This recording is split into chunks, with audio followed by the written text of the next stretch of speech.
ఏదో చేయాలి అని ఆయన ఎప్పుడూ ఆలోచన చేయకుండా తనకు ఉన్న లిమిటెడ్ రిసోర్సెస్ తోటి ఆయన ప్రతిభను చూపిస్తే ఆయన ప్రతిభ ఎక్కడ వ్యర్థమవుతుందో చాలామంది కూడా ముందుకు వచ్చి ఆయన రకరకాల అమెరికాలో పేరు మోసిన యూనివర్సిటీలు ఎకనామిక్స్ కావచ్చు, లా కావచ్చు, తెలుసు, పొలిటికల్ సైన్స్ తెలుస్తుంది, ఎకనామిక్స్ తెలుస్తుంది, పోలీసింగ్ తెలుస్తుంది, అన్నీ తెలుస్తాయి. ప్రతి మ్యాథ్స్, ఫిజిక్స్ అది ఒక సబ్జెక్ట్ అని కాకుండా అన్ని సబ్జెక్టులు నిష్ణాతుడు.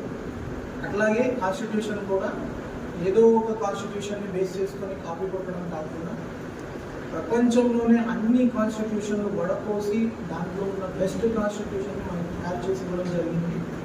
అది కూడా మిగిలిన దేశంలో ఏ దేశం చూసుకున్నా ఒక జాతి ఉంటుంది, లేక రెండు జాతులు ఉంటాయి, ఒక భాష. చాలా ఉపయోగపడుతుంది. వ్యక్తి పూజ చేయకూడదు అనేది ఆయన మెయిన్ ఇంటెన్షన్. ఆ విలువల గురించి పోవాలన్నది మనతో గుర్తుపెట్టుకొని మన స్థాయిలో మనం ఎట్లా ప్రజలకు సేవ చేస్తాం.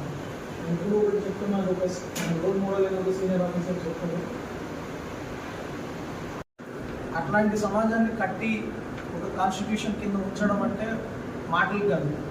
ఒక పేపర్ మీద ఆయన నేతృత్వంలో తయారు చేసిన కాన్స్టిట్యూషన్ ఇవాళ ఎన్నో దేశాలు విడిపోయి రకరకాల సమస్యలు ఉన్నా కూడా ఒక భారతదేశం ప్రపంచాన్ని శాసించే స్థాయికి వెళ్తుందంటే దానికి మూల కారణం ఈయన రచించిన కాన్స్టిట్యూషన్, ఆయన జీవితంలో కూడా అనుసరించిన విలువలు కావచ్చు. డాక్టర్ అంబేద్కర్ ఒరిజినల్గా ఏ విలువలు అయితే